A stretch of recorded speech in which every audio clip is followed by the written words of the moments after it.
이 복을요, 라틴어로 베네디체레라고 하는데 칭찬의 의미가 있어요. 우리가 축복을 받았다. 그 얘기는 뭐냐면 하나님이 나를 칭찬해 주셨다는 뜻이에요. 마태복음에 보니까 3장 17절에요. 하나님께서 예수님이 이렇게 말씀하셨어요.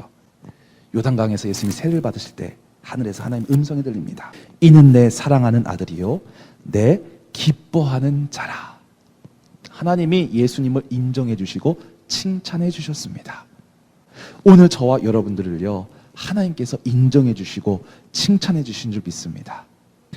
너는 누가 뭐라고 해도 내 아들이다, 내 딸이다, 내가 기뻐하는 자야. 사람들이 너를 모욕하거나 너를 멸시하고 너를 천대해도 너는 내 자녀야. 나로 인해서 하나님이 기뻐하신다는 거예요. 여러분, 이 사실을 알고 신앙생활 하는 사람과 이거를 모르고 나는 진노의 자녀야 라고 생각하면서 신앙생활 하는 사람은요 전혀 다른 거예요. 나는 하나님의 존귀한 자녀야. 하나님이 나를 통해서 기뻐하신대. 이 마음을 갖고 신앙생활 하는 사람들은요 날마다 기쁨이 충만한 줄로 믿습니다. 아멘. 우리가 축복하는 건 많이 들었는데 교회 나오면 복복복복 얘기를 안 하니까 많이 들었어요. 그런데 상대방을 어떻게 축복하지? 약간 어색해요. 어렵지 않습니다. 너는 내 기쁨이야. 너는 나의 존귀한 자야. 이런 이야기를 하는 교회가 진정한 주님의 교회인 줄 믿습니다. 자, 지금까지 복에 대해서 이제 살펴봤는데 그럼 내가 이제 이 복을 어떻게 살아야 되는가 하는 각오를 좀 한번 다짐하려고 그래요. 자, 첫 번째 각오예요. 하나님을 경외하겠다라는 각오가 필요합니다. 왜?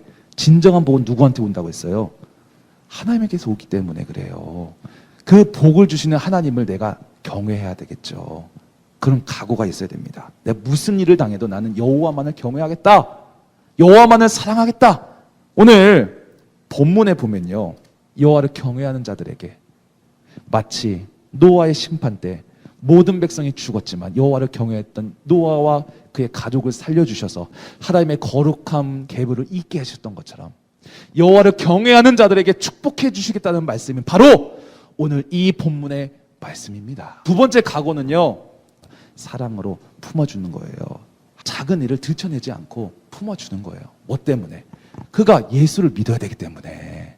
교회 생활을 하다 보면은 참 별의별 이야기가 많은데 본질하고 좀 벗어난 일들이 되게 많거든요. 그게 예수를 믿게 하는 거랑 무슨 상관이 있어요? 앞으로 우리는요 그런 본질적이지 않은 것들에 관심을 갖지 말아야 될 줄로 믿습니다. 그런 것들은 누가 얘기하면은 그래 하고 품어주세요. 그리고 그가 예수 그리스도만 보게 해주세요. 그게 우리가 해야 될 일입니다.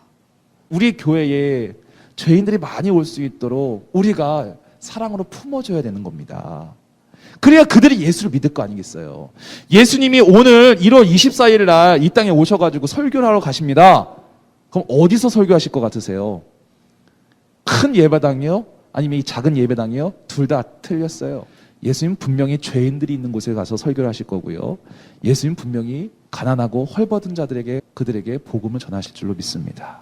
자, 사랑으로 주님의 마음으로 우리가 축복할 때 그걸 우리가 결단하고 그걸 우리가 각오할 때 내가 사랑으로 품겠습니다. 한번 따라해 볼까요? 사랑으로 품겠습니다. 여러분 마지막 한 가지 더 말씀드리겠습니다. 하나님의 계획을 함께 이뤄가겠습니다라는 각오가 필요합니다. 예수님이 제자를 자꾸 세우라는 이유가 뭔지 아세요? 함께 주님의 계획을 이루라는 거예요. 제자들이 많아야지 무리들이 많으면 소용이 없어요. 하나님의 계획, 하나님의 비전, 하나님의 소망을 누가 이루느냐? 제자들이 이루는 겁니다. 말씀을 나누면서 점검해 가는 거예요. 같이 말씀을 나누는 그런 공동체. 그래서 하나님의 계획을, 하나님의 뜻하신 바를 이뤄가는 교회. 너무 생각만 해도 멋지지 않으세요?